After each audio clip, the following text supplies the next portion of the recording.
Hey everybody, how's it going? Welcome back to Daily Bible Reading. Today we're going to continue reading through Genesis with actually the final chapter of Genesis chapter 50. I hope y'all have enjoyed this journey through Genesis as much as I have. So we're going to go ahead and finish up Genesis with reading Genesis chapter 50 today if you want to follow along. Starting off here it says, Then Joseph fell on his father's face and wept over him and kissed him. So if you remember last chapter that we read, it was the death of Jacob and him blessing his sons. So at this point Jacob has died, and Joseph commanded his servants, the physicians, to embalm his father.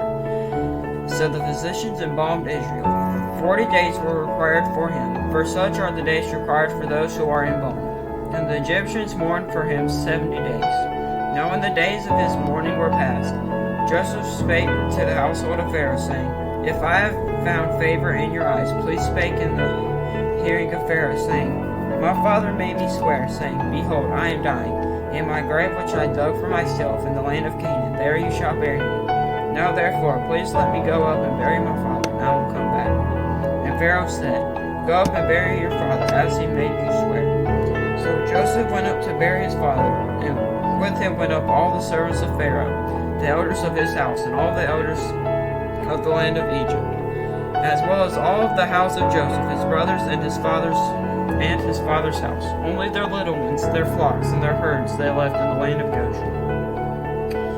And there went up with him both chariots and horsemen, and it was a very great gathering.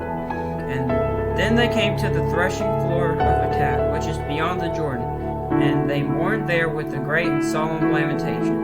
He observed 7 days of mourning for his father. And when the inhabitants of the land, the Canaanites, saw the mourning at the threshing floor of Atad, they said, This is a deep mourning of the Egyptians. Therefore its name was called Abel Mizraim, which is beyond the Jordan. So his sons did for him just as he had commanded him. For his sons carried him to the land of Canaan, and buried him in the cave of the field of Machpelah before Mamre, which Abraham brought with the field from Ephron the Hittite as property for a burial place. And after he had buried his father, Joseph returned to Egypt, and he and his brothers, and all who went up with him to bury his father.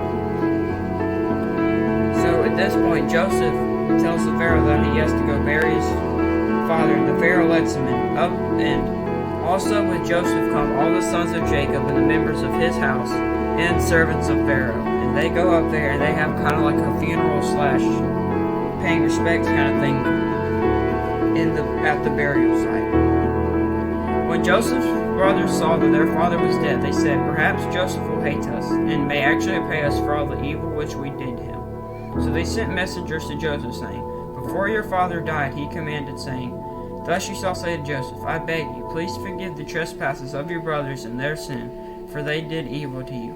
Now please forgive the trespass of the servants of the God of your father. And Joseph wept when they spoke to him. Then his brothers also went and fell down before his face, and they said, Behold, we are your servants. And Joseph said to them, Do not be afraid, for am I in the place of God? But as for you, you meant evil against me, but God meant it for good, in order to bring it about as it is to this day, to save many people alive. Now therefore, do not be afraid. I will provide for you and your little ones. And he comforted them and spoke kindly to them. So Joseph's brothers are worried that Joseph is going to repay them for their evil, so they say that their father told him to forgive them, and they're still afraid that he's only going to focus on the bad part of it and try to get revenge on them. But Joseph said that it was for good and that he saved many people and kept many people alive, and so he wasn't really worried about the evil done against them because it was all in God's will. So Joseph dwelt in Egypt, and he and his father's household, and Joseph lived 110 years. Joseph saw Ephraim's children to the third generation. The children of Machir, the son of Manasseh, were also brought up on Joseph's knees. And Joseph said to his brethren, I am dying, but God will surely visit you, and bring you out of this land and to the land of which he swore to Abraham, to Isaac, and to Jacob.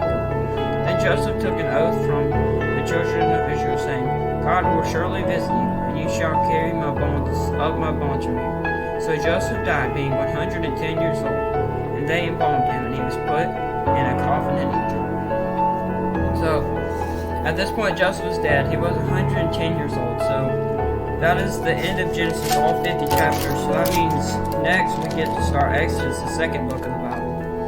But I'm going to put all the readings through Genesis in a playlist if anybody wants to go check that out. So, yeah, I hope you guys enjoyed this video.